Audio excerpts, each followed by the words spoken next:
Charged object है x जो कि रिपेल हो रहा है किसकी वजह से,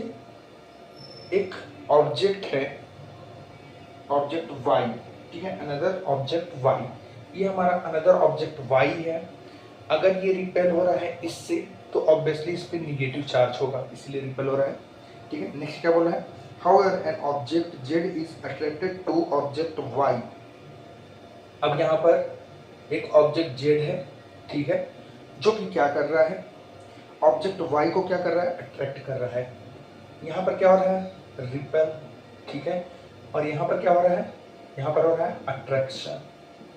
ठीक है, y और z के बीच अट्रैक्शन हो रहा है, ठीक है। इज अट्रैक्ट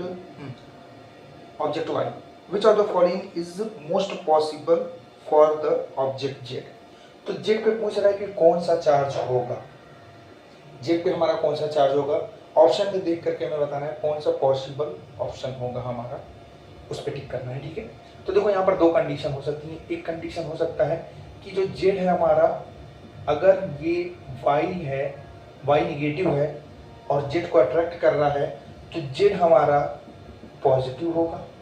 समझ आ रहा है कि एक कंडीशन तो ये हो सकता है z हमारा पॉजिटिव ऑब्जेक्ट होगा, पॉजिटिवली चार्ज ऑब्जेक्ट, इसलिए y क्या कर रहा है, इसको अट्रैक्ट कर रहा है, या z इस y को क्या कर रहा है, अट्रैक्ट कर रहा है, ठीक है। दूसरा कंडीशन ये हो सकता है कि ये न्यूट्रल होगा, न्यूट्रल, अच्छा न्यूट्रल होगा तो भी y z को अट्रैक्ट करेगा, बिल्कुल करेगा, क्यों नहीं करेगा, देखो कैसे, इंडक्शन की वजह से। आ जाओ यहाँ पर हम लोग देखते हैं, ये हमारा निगेटिवली चार्ज बॉडी है, ठीक है, वही y और ये हमारा z, मान लेते हैं एक टाइम के लिए कि न्यूट्रल है, ठीक है। ये तो हमें समझ में आ गया कि z अगर यहाँ पॉजिटिव होगा तो y क्या करेगा, इसको अट्रैक्ट करेगा। दूसरा कंडीशन ये हो सकता है कि ये न्यूट्रल हो,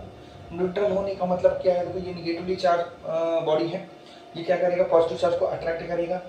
तो ये जो जेड बॉडी है इसके इस सरफेस पे पॉजिटिव चार्ज आ जाएगा और इस वाले सरफेस पे निगेटिव चार्ज, क्लियर है। तो ये निगेटिव चार्ज इस पॉजिटिव चार्ज को अट्रैक्ट करेगा,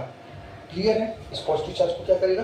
अट्रैक्ट करेगा। अच्छा, अब कुछ लोग कह रहे हैं कि यहाँ निगेटिव चार्ज भी तो है, इसको तो रिपेल करेगा, बिल्कुल करेगा, बट यहाँ अट्रैक्शन फोर्स ज़्यादा है एज कम्पेयर टू रिपल्सन, जो कि इस निगेटिव चार्ज से ये पॉजिटिव चार्ज